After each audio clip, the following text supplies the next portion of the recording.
안녕하세요. 전 아직도 마음 많은 20대인 40대 후반 여성입니다.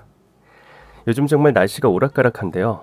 햇볕이 쨍쨍하다가도 갑자기 먹구름이 와서 비를 확 뿌리고 가고 또 언제 그랬냐는 듯이 맑은 날이 찾아옵니다.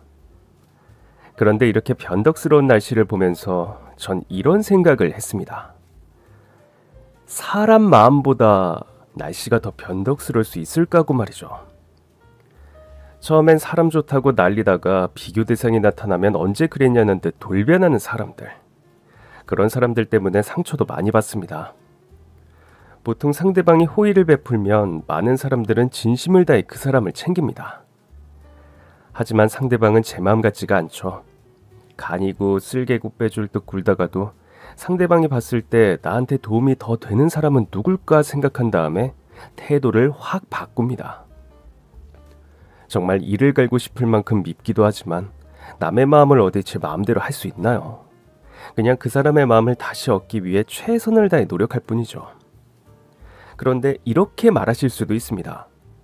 나 싫다는 사람한테 내가 매달려서 뭐하냐고 말이죠. 그런데 이게 가족으로 엮이면 상황이 달라집니다. 원수처럼 평생을 보며 살 수도 없으니 나약하고 없는 사람이 사랑을 구걸하게 됩니다. 그런데 지렁이도 밟으면 꿈틀한다고 사람을 얕보기를 계속한다면 가족도 남보다 못한 사이가 됩니다. 저도 참 사람 좋아하고 저에게 잘해주는 사람이 있으면 이리저리 잴 거 없이 온 마음을 다하는데 10년 전 겪은 일을 생각하면 내가 그때 미친년이지 하고 생각이 듭니다. 가진 거 없고 능력 없다는 이유로 시댁 식구들한테 사랑을 구걸한 잊고 싶은 인생의 한 조각을 지금부터 여러분께 들려드리겠습니다. 전 태어날 때부터 흙수저였습니다. 집안이 너무 가난해서 학교도 겨우겨우 다닐 정도였죠. 그래도 제가 어렸을 땐 거의 고등학교는 졸업하는 게 기본이었고 대학 진학률도 높던 시절이었습니다. 그런데 그 기본적인 일들도 저에겐 허락이 되지 않았습니다. 개천에서 용인할 수 있다는 생각에 공부도 엄청 열심히 하고 학교 생활에도 충실했지만 대학 문턱은 가지도 못했습니다. 참, 미영이 너 보면 선생님이 정말 마음이 아프다. 성적도 이렇게 좋은데 부모님이 대학 가는 걸 그렇게 반대하시니 성적 좋으니까 네 성적보다 낮은 대학을 찾아서 가면 장학금도 받을 수 있으니까 그렇게 생각해보는 건 어떻겠니? 안 된대요. 저만 생각하면 불가능한 게 없지만 선생님 저 어머니 아버지 생활비도 보태드려야 해요. 셋이서 벌어야 아버지 빚도 갚고 겨우 생활을 할 수 있어요. 선생이 내가 학생한테 할 말은 아니지만 정말 너 부모운도 참 없다. 아버지 빚이 많은 건 알겠지만 이렇게 네 인생에 걸림돌이 되면 어쩌니? 저 미영아, 대학은 좀 늦게 갈 수도 있으니까 절대 포기하지 말고 형편이 되면 꼭 가야 돼. 응? 선생님 말 알겠지? 네 선생님, 감사합니다. 선생님도 이렇게 걱정해 주시는데 저희 부모님은 제가 대학 가는 건 우리 형편에 말도 안 되는 일이라며 대학 이야기만 나오면 난리를 치셨습니다. 내가 좀 알아봤는데 이 봉급이 괜찮은 데가 여기 그리고 여기 야근 수당까지 챙겨주면 이제 우리도 숨통이 트일 거다. 뭐 하는 곳인데요? 그게 뭐가 중요해. 돈만 많이 주면 됐지. 미영이 번 건 빚 갚는 데 쓰고 나머진 생활비에 씁시다. 그런데 미영이가 이래도 월세는 벗어나질 못하네요. 아휴, 내 팔자야. 그땐 정말 어머니 아버지가 미웠습니다.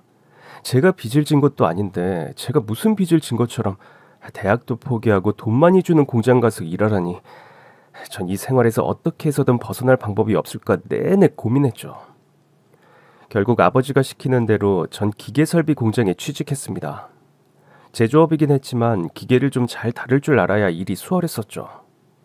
하지만 여자들이 어디 그런 손재주가 있나요? 공장 여직원들은 기계를 조작하는 법을 가르쳐주는 시간이 되면 다들 모르겠다며 머리를 쥐어 싸맸습니다. 아니, 우리가 저런 걸 어떻게 알아. 남자들이나 저런 거 잘하지. 난 단순 노동인 줄 알고 왔더니 무슨 기계를 만지라는 거야. 진짜 짜증나. 하지만 전 달랐습니다. 공장에 새로운 기기가 들어올 때마다 전 신이 났죠. 고등학교 때도 문과보단 이과 쪽이었고 무언가를 조립하고 만지는 걸 좋아했습니다.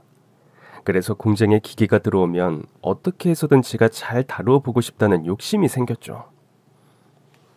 역시 우리 박미영 씨야.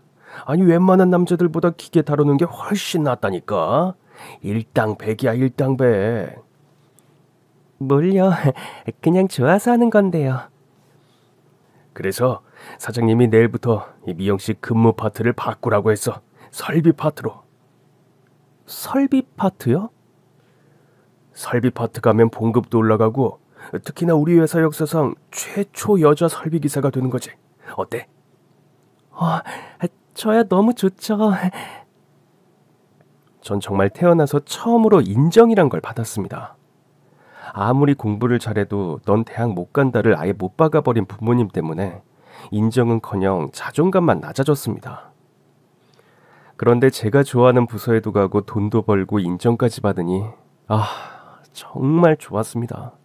설비기사가 되기 위해 시험도 치고 전 더 전문적으로 일하기 위해 제 청춘을 다 바치리라 다짐했죠. 그러던 어느 날 사장님이 오신다는 소식에 전 긴장했고 사장님께 설비 파트가 잘 돌아가고 있다는 걸 보여드리려고 전날부터 준비를 했습니다. 자 여러분, 사장님 오셨습니다. 설비 파트 직원들은 전부 2열 정도로 사장님과 악수로 인사했고 제 차례가 오자 사장님이 갑자기 제 얼굴만 빤히 쳐다보시는 겁니다. 이 친구가 혹시 박미영 씨인가? 네, 사장님. 혹시 형제가 있어요? 저요? 아니요, 없습니다. 아니, 우리 딸이랑 너무 많이 닮아서 좀 놀랐어요. 네. 난 우리 회사를 위해 열심히 일해주는 직원이면 여자든 남자든 모두 공평하게 대우해 줄 겁니다. 설비 파트에서 이렇게 좋은 인재가 있어서 기쁘네요. 여자 직원들에게도 좋은 본보기가 될 것 같군요. 좋게 봐주셔서 감사합니다. 앞으로 더 열심히 하겠습니다. 그렇게 사장님과 인사를 나눈 뒤 전 참 좋은 분이구나 생각했습니다. 그런데 그때 지게차가 짐을 옮기려고 공장 밖에서 크게 커브를 틀고 공장으로 안으로 들어오는데 갑자기 높게 쌓인 짐이 와르르르 무너졌고 그 짐은 지나가던 사장님을 덮치려고 했습니다. 그때 전 순발력을 발휘해 온몸으로 사장님을 보호했습니다. 아니 이게 무슨 일이야? 박명 씨 괜찮아요? 공장장 빨리 박명 씨 병원으로 데리고 가요. 얼른. 무슨 목적과 의도를 가지고 한 일은 아니지만 제 눈앞에서 사람이 다치게 생겼는데 그냥 눈뜨고 볼 수는 없었습니다. 그러다 전 오른쪽 팔에 깁스 신세를 지게 됐고 사장님은 그런 저에게 연신 고맙다며 병원비와 위로금까지 주셨습니다. 그리고 아마 가족이라 해도 그렇게 하지 못했을 거예요. 정말 고마워요. 정말. 다른 직원들이라도 똑같이 했을 겁니다. 제가 가장 먼저 발견하고 사장님께서 안 다치신 게 다행이죠. 사실 난 지난해 아내와 딸을 동시에 하늘나라로 보냈어요. 어머. 그래서 지난 1년은 정말 지옥 속에 갇혀 사는 것 같았죠. 하지만 날 믿고 일하는 직원들을 생각하니 그렇게 폐인처럼 살 수가 없더라고요. 그런데 미영 씨를 보게 됐는데 우리 딸이랑 얼마나 닮았던지 깜짝 놀랐어요. 그리고 이렇게 또 날 위해 위험까지 무릅쓰고 우리 인연이 그냥 인연은 아닌 것 같네요. 아닙니다, 사장님.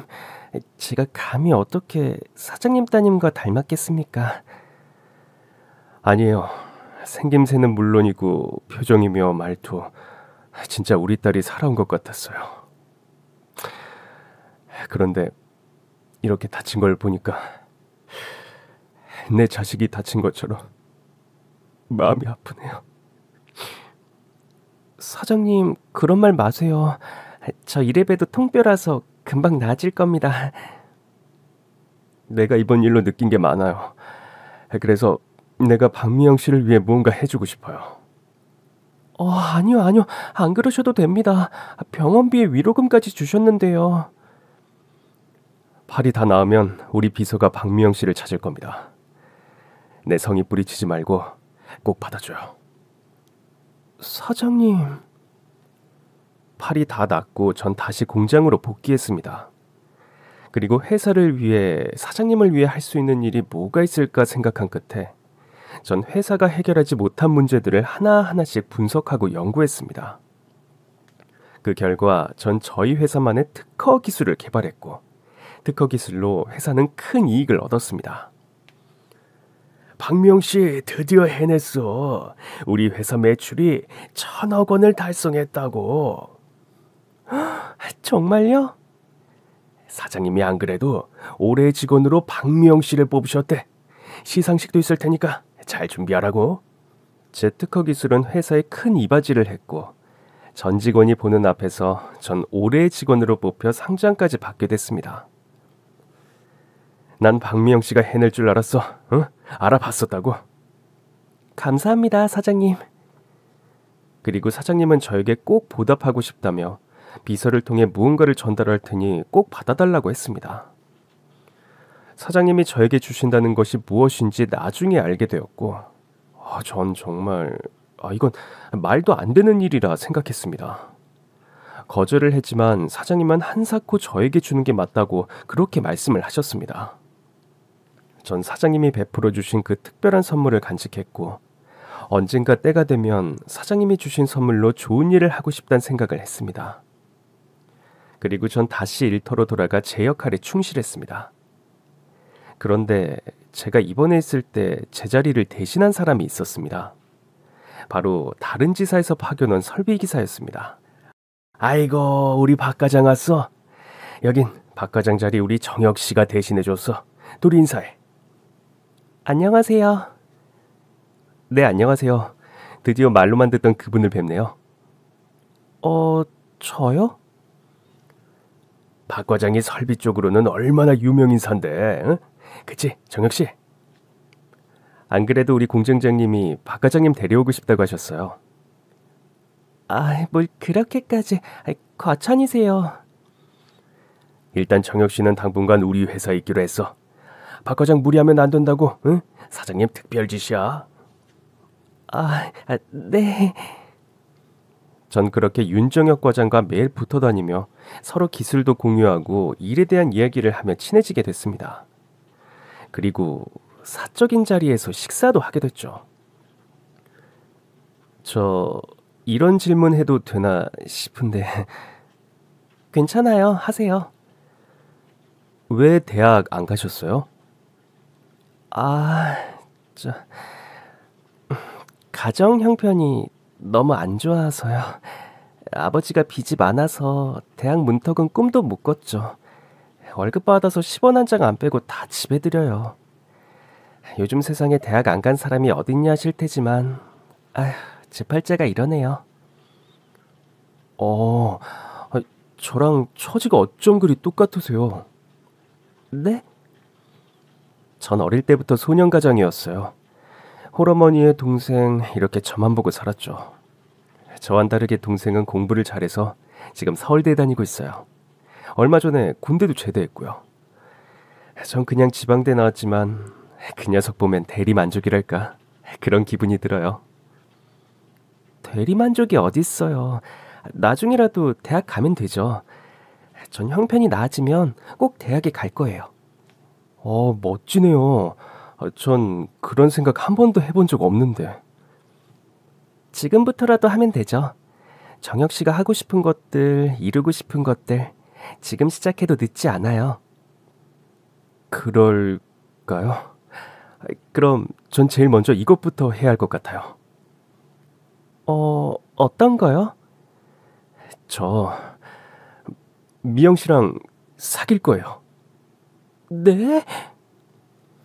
전 그렇게 파견 온 그 남자 사내 커플이 됐고, 우리 둘은 살아가는 환경도 비슷하고 생각하는 가치관도 닮아 있어 급속도로 관계가 발전했고, 결국 연애 1년 만에 결혼을 결심하게 됐습니다. 그런데 결혼은 저희 둘만 좋아서 되는 게 아니었습니다. 저희 부모님은 그냥 갈 때 됐으니 가라고 하셨지만, 시어머니께 처음으로 인사드리러 간 날 어머님의 반응은 생각보다 싸늘하셨습니다. 아가씨, 우리 아들이랑 결혼하고 싶다고? 네, 어머니. 많이 부족하지만 내조도 열심히 하고 어머님, 아버님께도 최선을 다하겠습니다. 절 마음에 들지 않으셔 해도 이 사람을 향한 제 진심을 알면 어머님도 절 점점 좋게 봐주시지 않을까 그런 기대도 했습니다. 하지만 내가 왜 아가씨 어머니야? 내가 고졸 며느리 얻으려고 우리 아들 키운 줄 알아? 그리고 우리 큰아들도 잘났지만 우리 둘째가 어디 다니는 줄 알지? 서울대야, 서울대. 이런 학력 높은 집안의 고졸 며느리가 말이 돼? 말이 되냐고. 아가씨도 자기가 우리 며느리들 조건이 안 되는 건 잘 알지? 나도 긴 말 하는 건 입 아프니까 결혼은 포기해요. 엄마, 보이는 조건만 가지고 판단하지 마세요. 이 사람 정말 좋은 사람이에요. 어렸을 때부터 공부도 잘했는데 중간에 집안 형편이 안 좋아지는 바람에 그것 때문에 대학을 못 간 것뿐이라고요. 세상에 사정없는 사람이 어딨어. 난 그런 거 궁금하지도 않고. 어쨌든 조건이 안 돼. 난 네가 저런 아가씨 데려올 줄 꿈에도 몰랐다. 응? 너한테도 실망이야. 그렇게 어머님은 절 내치셨습니다. 저 또한 홀시어머니를 모시고 사는 게 좋진 않았지만 그래도 그렇게 면전에다 대고 조건이 안 된다고 말씀하실 줄은 몰랐습니다. 예상하지 못했던 건 아니었지만 막상 다치니까 자존심이 많이 상했어요. 이런 막말을 들으면서까지 시집가고 싶진 않았습니다. 그래서 그 사람에게 이별을 통보했죠. 그 사람은 자기가 대신 사과하겠다면서 저한테 울며 빌며 매달렸어요. 미영아, 조금만 시간을 줘. 내가 어떻게 해서든 허락받을 테니까 나 좀 믿어줘. 응? 난 축복받은 결혼을 하고 싶어. 그런데 이건 아니야. 제발 미영아. 응? 전 그의 간절한 말에 한 번 더 기다려주기로 했습니다. 사실 그때 큰 기대는 하지 않았어요. 자식 이기는 부모 없다는 말도 있지만 그게 늘 통하지 않을 때도 있으니까요. 허락받아오겠다고 했던 그는 믿어달라는 말만 남기고 나타나지 않았습니다. 그렇게 마음 정리를 하고 있을 무렵 그 사람에게서 연락이 왔어요. 미영아, 우리 결혼할 수 있어. 엄마한테 허락받았어. 뭐? 결국 그는 어머님께 결혼 허락을 받았습니다. 알고 보니 연락이 없는 시간 동안 단식 투쟁을 했고 그렇게 일주일이 지나 결국 어머님은 결혼을 허락을 하셨고 그 사람의 단식 투쟁 덕분에 우린 부부의 연을 맺을 수가 있었습니다. 시어머니가 제가 마음에 들어서 허락해 주신 게 아니기 때문에 결혼 초기 때부터 전 시어머니께 사랑을 받으려고 엄청나게 노력을 했습니다. 아무래도 자주 봐야 어머님과 정이 들 것 같아서 남편 없이도 시댁에 자주 갔습니다. 일 마치자마자 저녁 식사도 차려드리고 어머님이 좋아하시는 것을 찾아 선물도 간간히 해드렸죠. 정말 어머님과 가까워지려고 최선을 다했습니다. 신혼 초엔 제가 오면 바로 방에 들어가셔서 제가 갈 때까지 나오지 않으셨던 적도 있었고 같이 밥 먹기 싫으니 밥상만 차려놓고 그냥 가라고 하신 적도 몇 번 있었습니다. 솔직히 그럴 때마다 마음에 상처를 받았죠. 하지만 고졸 며느리 본 시어머니의 마음은 어떠실까 생각해보니 어머님 마음을 이해해드려야겠다는 생각도 들었습니다. 당장은 속상하더라도 티내지 않고 어머님께 다가가려고 했는데 그렇게 노력하다 보니 어느 순간부터 저와 같이 식사도 하시고 즐겨보는 표정이 조금씩 변하셨죠. 그리고 첫 아이를 낳았을 때 시어머님이 정말 좋아하셨는데 아들 낳느라 고생했다고 하셨습니다. 아니, 이렇게 떡두꺼비 같은 손자 보는 게 내 소원이었는데 애 많이 썼다. 손자를 품에 안으시니 어머님은 정말 좋아하셨습니다. 하지만 100% 절 보고 웃고 좋아하시기엔 시간이 더 걸렸나 봅니다. 아이를 키우는 걸 보시면서 절 못마땅해 하신 적도 많았습니다. 아니, 수유량이 이렇게 적어서 애가 제대로 크겠니? 넌 이런 거 공부도 안 해?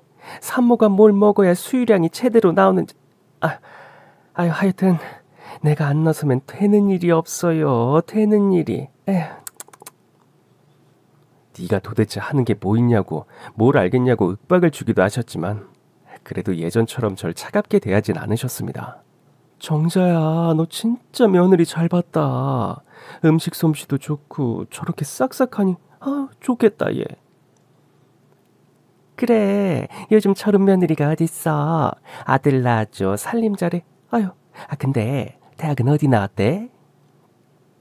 서울에 4년제지 뭐. 근데 직장에서 빨리 승진을 해서 월급이 좀 높아. 어디 나온들 어때? 둘째 아들이 서울대 나왔는데. 정자 너 맏며느리는 제대로 얻었다. 복도 많아. 전 그렇게 시어머니 마음을 얻으려고 어머님이 좋아하실 만한 일은 모두 했습니다. 그런데 이런 제 노력을 한 방에 날려버린 사람이 있었으니 바로 동서였습니다. 도련님은 법대를 나와 변호사 시험을 쳤고 동서 또한 도련님과 함께 로스쿨 동기로 둘이서 우리나라에서 가장 큰 로펌에 들어가 열애 끝에 결혼을 했습니다. 동서는 결혼부터 남달랐습니다. 동서네 집은 꽤나 부유했고 결혼식도 화려한 호텔에서 무슨 공주와 왕자님의 결혼식처럼 아름답게 치렀죠. 동서가 가족이 된 이후 이제껏 제가 한 노력은 모두 물거품이 됐습니다. 부자의 좋은 대학도 나와 거기에다 아들과 같이 변호사라고 하니 전 거기에 명함도 못 내밀었죠. 전 고등학교밖에 안 나왔는데 동서가 변호사라고 하니 위축될 수밖에 없었습니다. 제가 시집 왔을 땐 예물이며 이런 거 해줄 형편 안 된다며 아예 생각도 하지 말라 하시더니 변호사 며느리 본다 하니 어머님은 고향 땅까지 팔아서 동서 예물을 해주셨습니다. 엄마, 저 이런 돈 없어요. 야, 네 동생 부잣집 사이 되는 거야. 그런데 우리도 거기에 대한 성의는 보여야지. 땅 그거 돈도 많이 되지도 않고 너 대출 되잖아. 대출 좀 받아서 돈 좀 만들어봐. 엄마, 솔직히 저희 결혼할 때 이런 거 아예 생략하고 검소하게 했었잖아요. 그리고 이런 예물 해주면 뭐가 달라져요? 왜 이런 데 돈을 쓰는지 이해가 안 돼요. 수혁이 이제 로펌 들어갔어요. 지금 수혁이 결혼 때문에 저게 허리가 휘는 것 같다고요. 제 결혼식도 이렇게는 안 했는데. 너랑 수혁이랑 같아? 네가 며느리만 제대로 데리고 왔어도 나 이러지 않았어. 코졸이 뭐야, 코졸이. 안 그래도 둘째네 들어오면 첫째랑 볼 텐데 수준 차이가 나서 한 식구로 제대로 보기나 하겠니? 난 그것만 생각하면 잠이 안 와. 아무튼 전 더 이상 대출 못 내요. 저도 처자식이 있어요, 엄마. 손자도 이제 점점 커서 유치원이며 학교 들어갈 돈이 많다고요. 그러니까 이제 저 제 가족 챙길게요. 수혁이도 이제 돈 버니까 지가 대출 내서 알아서 하라세요. 아니 얘가 야, 너 진짜. 동서의 등장으로 시어머니와 남편의 사이도 안 좋아졌습니다. 남편은 제가 시집 올 때 금반지 하나 해준 것 빼고 제대로 대우를 해주지 못해 늘 미안했습니다. 그런데 거기에 대고 동서 예물 때문에 남편한테 대출까지 내라고 한 시어머니도 참 야속했습니다. 동서는 정말 손에 물 한 방울 안 묻힐 것처럼 귀하게 자란 티가 났습니다. 그리고 부유한 환경에서 자란 탓인지 시어머니께 선물하는 스케일이 저랑은 달랐죠. 어머님, 이게 뭐냐? 이거 구찌 가방이에요. 어머님 명품 가방 없으신 것 같아서. 어머나, 나 명품 가방 처음 봐. 사실 내 친구들 다 명품 가방 하나쯤은 다 갖고 있는데 나만 없었거든. 역시 우리 변호사 며느님 덕분에 내가 요즘 그냥 있어도 콧노래가 절로 난다니까. 가방뿐이겠어요? 이제 어머님이 하시는 거 다 명품으로 제가 해드릴게요. 아이고, 명품 며느리 얻으니까 명품만 쓰는구나. 아유. 다음 주에 동창 모임 있는데 이거 들고 가야겠어. 동서가 어머님 댁에 와도 사실 전 말도 잘 섞지 않았습니다. 대화해봤자 왠지 제가 지는 느낌이라 아예 그냥 입을 닫아버렸죠. 그런데 동서가 결혼하고 처음으로 다 같이 모여서 밥을 먹는 자리가 있었어요. 제가 그동안 너무 제 생각만 하고 아랫사람을 안 챙겼나 하는 마음에 이젠 동서랑 좀 친해지면 좋겠다는 생각이 들었습니다. 동서, 이것 좀 다듬어 줄래? 제가요? 왜? 형님, 저 이런 거 못해요. 저한테 이런 거 시키지 마세요. 제가 부엌에 들어온 건 예의상 들어온 거예요. 그런데 이런 걸 시키다니, 좀 황당하네요. 동서는 밥 안 해 먹어? 밥이요? 제가 왜 해요? 저희 친정엄마도 있고 이모님도 오시는데. 이모님? 저희 집 살림 봐주시던 이모님, 이제 저희 집에 오시기로 했어요. 전 일하는 사람인데 무슨 살림을 살아요. 말도 안 되는 일이죠. 동서, 나도 일해. 그리고 난 워킹맘이라고. 형님, 이런 말씀은 안 드리려 했는데 형님이랑 저랑 지식 수준이 완전히 다른데 어떻게 똑같이 일을 한다고 이야기하실 수 있어요? 직업에 기초는 없다지만 형님은 고졸이고 전 변호사예요. 그냥 전 그런 거 생각 안 하고 형님 대접해드리려 했는데 형님 진짜 큰 착각을 하시는 것 같네요. 지금 누구랑 비교를 하는 건지 참나. 말이 좀 심하네, 동서. 말은 네가 심하지. 야, 너 지금 누구한테 부엌 일을 시켜? 어머님.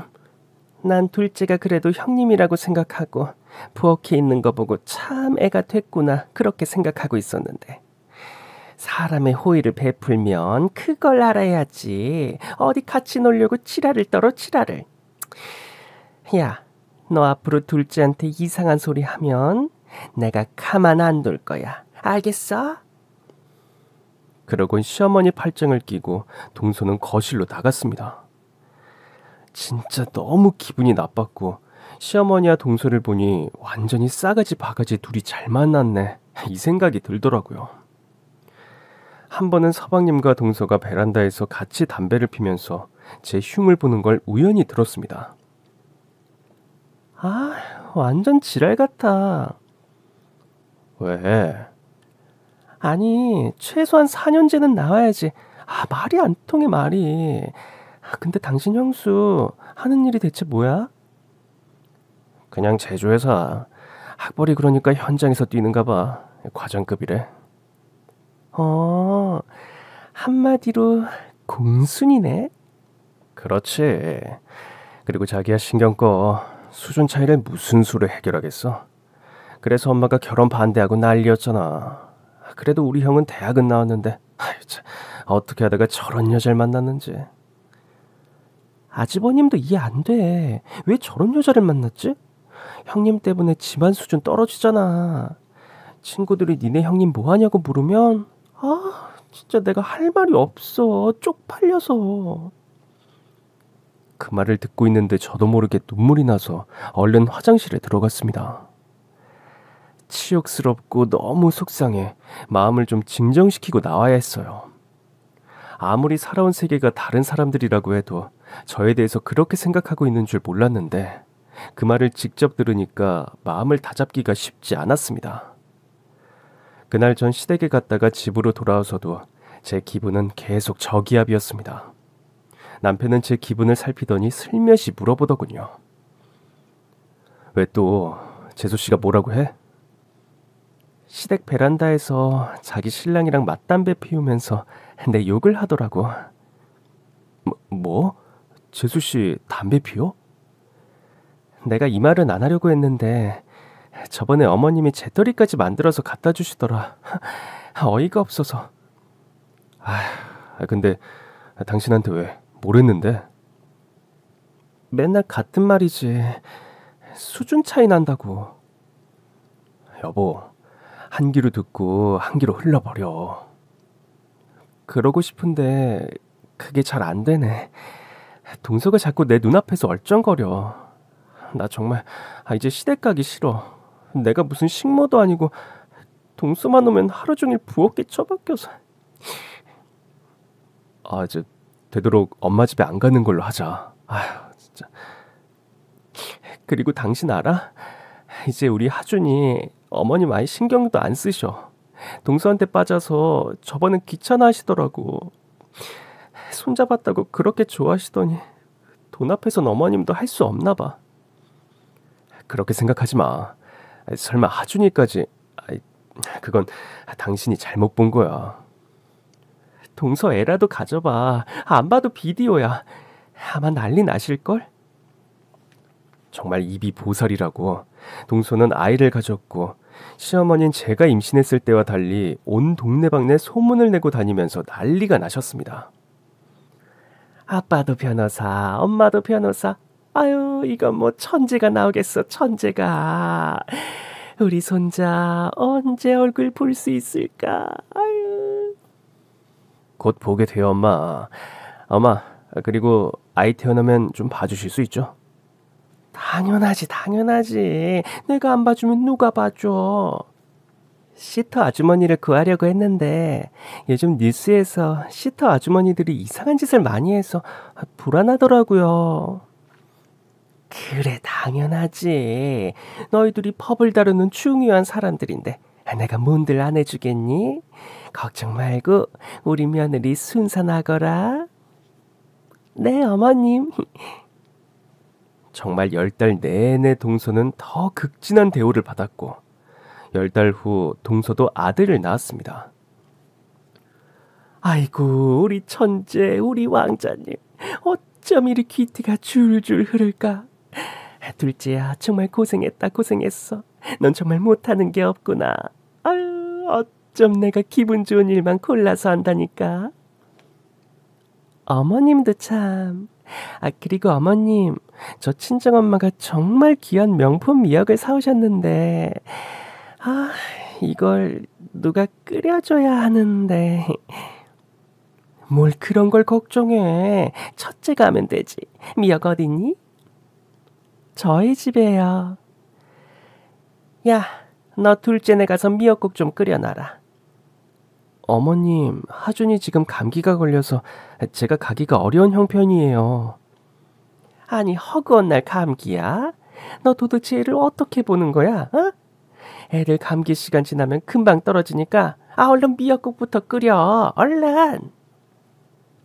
전 정말 저 사람이 내 아이의 할머니가 맞나 이런 생각이 들었습니다.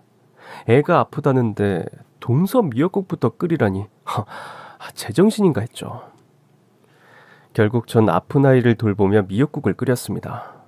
그런데 아들은 그냥 감기가 아니라 고열까지 나는 심한 독감이었죠. 조금만 더 일찍 병원에 갔으면 애가 고생을 덜 했을 텐데 이놈의 미역국 끓인다고 내 새끼 잡을 뻔했다고 생각하니 진짜 동소년이 죽일 듯 미웠습니다. 어디 네 새끼 놔봐라. 너도 지금 내 심정 그대로 느낄 거다. 싸가지 없는 년. 전 그렇게 혼자서 동서를 욕할 수밖에 없었습니다. 그리고 동서가 조리원에서 나오자 어머님은 동서가 아이를 낳아서 고생했다면서 그동안 모은 적금을 깨서 동서에게 용돈을 주셨습니다. 어머님, 저도 돈 있어요. 내가 주고 싶어서 그래, 내가. 네가 너무 이뻐서. 감사해요, 어머님. 시어머니 돈 없는 거 뻔히 알면서 그걸 받는 동서나 적금 깨서 돈을 주는 시어머니나 둘 다 똑같다는 생각을 했습니다. 전 그냥 애썼다는 그 말만 들어도 정말 하늘을 날아갈 듯 기뻤는데 동서는 용돈까지 받고 아우 참, 이젠 하다하도 못해 이런 걸로 사람을 차별하는구나 생각을 했습니다. 우리 아들과 동서의 아들, 그러니까 조카는 5살 터울이었습니다. 집에서 제일 어린 갓난아이를 챙겨주는 게 당연하지만 시어머니의 차별은 갈수록 심해졌습니다. 할머니, 저 이거 보세요. 할머니 그렸죠요. 야, 너 손 씻었어? 지금 손도 안 씻고 아기한테 오면 어떡해. 평균 넘는다고. 어서 가서 손 씻어. 빨리.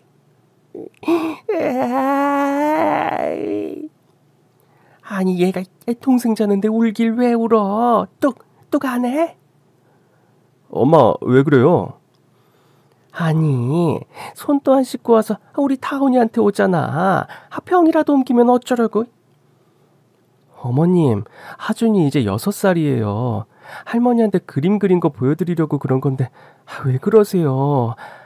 우리 하준이가 그렇게 미우세요? 저게 또 지랄을 한다 지랄을 해. 야, 네 새끼 같으면 이렇게 더러운 손으로 애 만지고 하면 좋겠어? 아니 돌대가리야 뭐야? 엄마! 아우 시끄러. 꼴 보기 싫으니까 둘 다 나가. 우리 다운이 잘 시간이라고. 전 정말 그날 이후로 시댁 가는 일을 최소한으로 했습니다. 저한테 그러는 건 참겠지만 제 아이한테 그러는 건 정말 참지 못했습니다. 그렇게 시간은 흐르고 흘러 아들은 초등학생이 되고 조카는 유치원에 들어갈 무렵이었습니다. 조카는 옹알이를 시작하자마자 무슨 원어민 교사를 집으로 데려와 영어를 가르치고 점점 크면서 모든 말을 영어로 하기 시작하더라고요. 엄마, 다운이 계속 내가 뭘 물어보면 영어로만 말해. 그러면 하준이가 한글 가르쳐주면 되지. 안 돼. 작은 엄마가 엄청 싫어해. 나 저번에 다운이한테 한글 가르쳐주다가 혼났어. 뭐? 전 화가 나서 동서에게 따져 물었습니다. 하준이 말 들으니까 다운이 한글 가르쳐주다가 동서가 혼냈다며? 그게 애를 혼낼 일이야? 아니, 한 달에 100만 원 넘게 들여서 영어 가르치고 있는데 거기에 죄를 뿌리잖아요. 형님, 차라리 하준이 우리 다운이 하는 영어 따라하라고 하세요. 지금 다운이랑 하준이랑 교육 수준이 같다고 보세요? 자꾸 다운이랑 하준이 엮지 마세요. 뭐? 솔직히 저 형님 보는 거 불편하고 싫어요. 요즘은 하준이까지 있으니까 더 신경 쓰인다고요. 우리가 무슨 벌레야? 말하는 게 꼭 우릴 벌레 같다고 이야기하는 것 같네? 알아서 생각하세요. 여튼 하준이 다운이한테 말 시키지 말라고 하세요. 아셨죠? 가관도 이런 가관이 없었습니다. 저게 자식을 낳으면 좀 인간이 되겠지 생각했는데 와, 이건 뭐 날이 갈수록 싸가지가 더 없어지는 겁니다. 진짜 아가리를 확 찢어놓고 싶었는데 그래, 한 살이라도 많은 내가 더 참자는 심정으로 또 참았습니다. 지 자식은 지 방식대로 키우겠지 하면서 전 저 나름대로 하준이를 교육시켰습니다. 그러다 기어코 터질 게 터지고 말았습니다. 그때 어린이날로 기억합니다.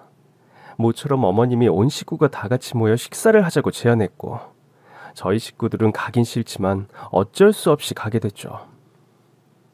왔니? 네, 어머님. 또 부엌일이나 시킨다고 네가 지랄할까봐 오늘은 내가 대충 준비해뒀다. 데우고 차리기만 하면 돼. 내가 저런 걸 며느리로 들여서 이제 눈치까지 봐야 하다니. 참 기가 막힌다. 기가 막혀. 기가 막힌 건 접니다. 제가 언제 부엌일 하기 싫댔습니까? 동서 부엌일 시킨다고 노발대발 하셔서 한마디 한 것 가지고 뒤끝이 저렇게 길어서야. 전 그날도 그냥 눈 감고 귀 닫고 있자는 심정으로 시어머니가 시키는 일을 했습니다. 다운아, 오늘 어린이날이지?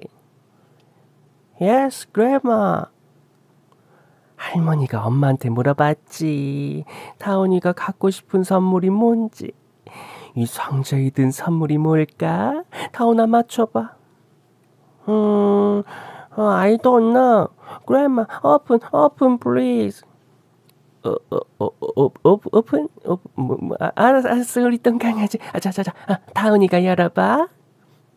시어머니는 조카에게 어린이날 선물이라며 선물 박스를 줬고 그걸 풀자마자 우리 아들은 눈이 휘둥그레졌습니다. 대박, 저거 엄청 비싼 게임기인데 할머니, 저도 한번 봐도 돼요? 야, 손대기를 어딜 손대. 이거 다운이 거야. 이게 돈이 얼마짜린데?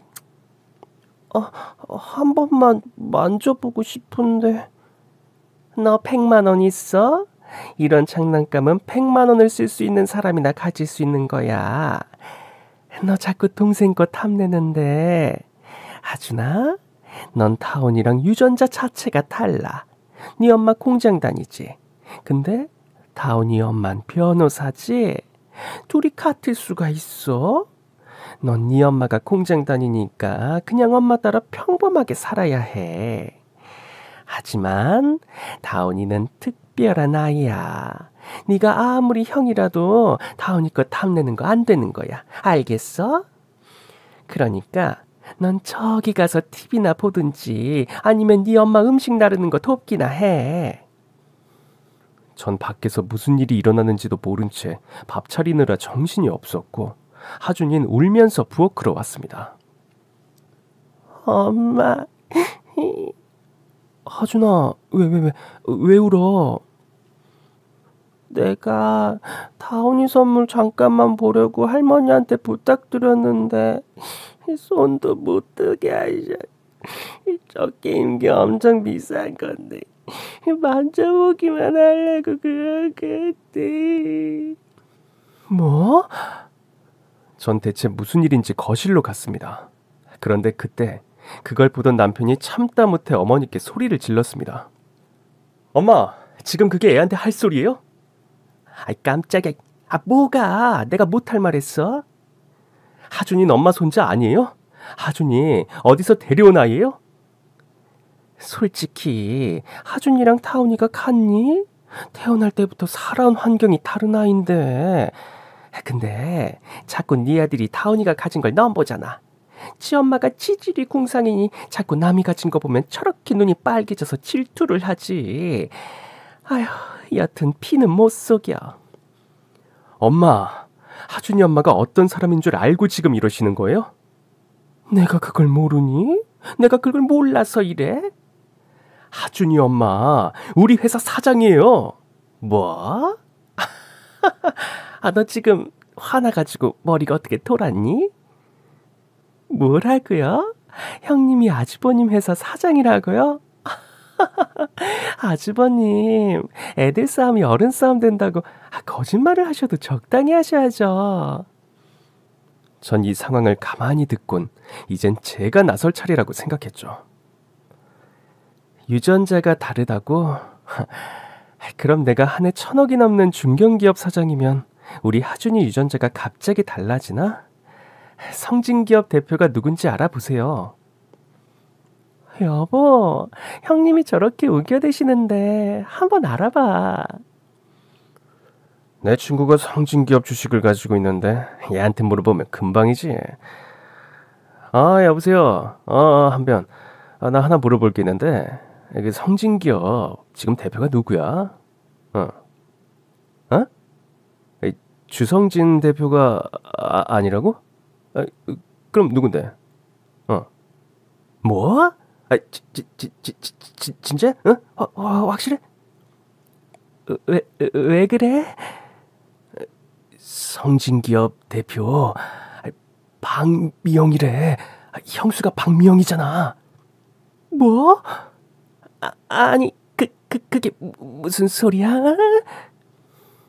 결혼 전 사장님을 구하고 특허 기술을 개발한 뒤 사장님께 엄청난 제안을 받았습니다. 박 과장, 내가 건강이 요즘 안 좋아. 어디 가요? 사장님, 병원은 갔다 오셨어요? 내 주치의가 항상 건강 상태를 체크하니까 우리 딸 그렇게 보내고 몸도 마음도 좀 많이 망가졌나 봐. 그래서 이젠 좀 쉬려고 해. 사장님, 그래도 사장님이 회사에 안 계시면 안 되죠. 지난번 내가 이야기했던 제안, 이젠 박 과장이 받아줬으면 하네. 사장님은 그렇게 저에게 대표직을 제안하셨고 전 정말 몇 번이나 거절했지만 결국 사장님은 이 회사를 가장 잘 알고 사랑하는 사람은 저라면서 제게 결혼 전 대표직을 주셨습니다. 하지만 전 대표라는 타이틀은 전혀 신경도 안 쓴 채 그저 묵묵히 제 일을 하고 있었습니다. 그동안 수혁이랑 재수씨 돈지랄 떠는 거 보면서 내가 이 말을 해야 하나 말아야 하나 했는데 내가 참 어이가 없더라고. 와이프가 1,000억 매출을 자랑하는 회사 사장인데 저값 100만 원짜리 장난감 좀 만지자고 하니 손자를 이런 식으로 대해요. 엄마, 진짜 돈에 환장했어요? 네? 아니, 그게 아니라 타온이는 어리고, 아이, 그런데, 너희도 참 웃기다. 왜 그걸 진작 말하지 않았어? 그걸 말할 필요가 있나요? 전 어머님께 한 푼도 줄 생각이 없는데. 뭐? 어머님 수준에서 돈 잘 버는 변호사 아들이랑 며느리 데리고 잘 사세요. 전 이왕 이렇게 된 거 제 수준에 맞춰 이제 살아보려고요. 첫째야, 내가 몰라서 그랬잖니. 응? 그러니까 선은 넘지 말아야죠. 네? 어머님 손자이기 전에 내 새끼예요. 감히 내 새끼한테 할머니가 되는 사람이 네 엄만 공장 다니니까 음식이나 나르라고요? 이제 누가 더 수준 높은 삶을 살지 확실히 아셨죠? 앞으로 제 아들 볼 생각 하지도 마세요. 알겠어요? 이후 남편은 시댁과 인연을 끊었고 전 늘 그랬듯 일도 열심히 하고 행복한 가정을 꾸리며 잘 살고 있답니다. 제가 다가갈 때 조금이라도 절 진심으로 대해줬다면, 절 무시하고 깔보지 않았다면 전 기꺼이 도와줬을 거예요. 전 여전히 바쁜 나날을 보내고 있습니다. 사업도 승승장구하고 있고 남편과의 사이도 여전히 좋아요. 그리고 제가 그토록 바라던 대학도 진학을 했답니다. 며칠 전엔 어머님이 저한테 전화를 주셨어요. 돈 안 준다고 욕하실 땐 언제고 지금은 용돈 받을 사람 없어서 그런지 집에 와서 밥 먹고 가라고 연락하시는데 늘 거절하고 있습니다. 나중에 시어머니에게서 들은 이야기지만 동서는 친정이 폭삭 망해서 아예 시어머니는 나 몰라라 하고 친정 빚 갚느라 지금은 집이며 차며 모두 팔고 생존형 변호사로 겨우겨우 살아가고 있다고 합니다. 학벌과 직업만 믿고 사람 무시하다 결국은 쪽박찬 시어머니와 동서내외. 앞으로는 자신들이 제게 지은 죄를 알면서 살아갈까요? 기대는 하지 않지만 그래도 전 성선설을 믿는 사람이라 다시 한 가족으로 만나길 마음 한켠으로 기도하고 있답니다. 누구에게나 일어날 법한 일이지만 막상 내가 그 일을 겪는다고 하면 그 고통은 말할 수 없이 아픕니다. 그러니까 여러분들도 내가 가진 것만 생각하지 말고 상대방에게 내가 가진 것을 줄 수 있는 사람이 되어보세요. 그렇게 하면 이 세상 참 살만하구나를 새삼 느끼게 되실 겁니다. 그럼 지금까지 제 긴 사연 들어주셔서 정말 감사합니다. 오늘도 행복한 하루 되세요.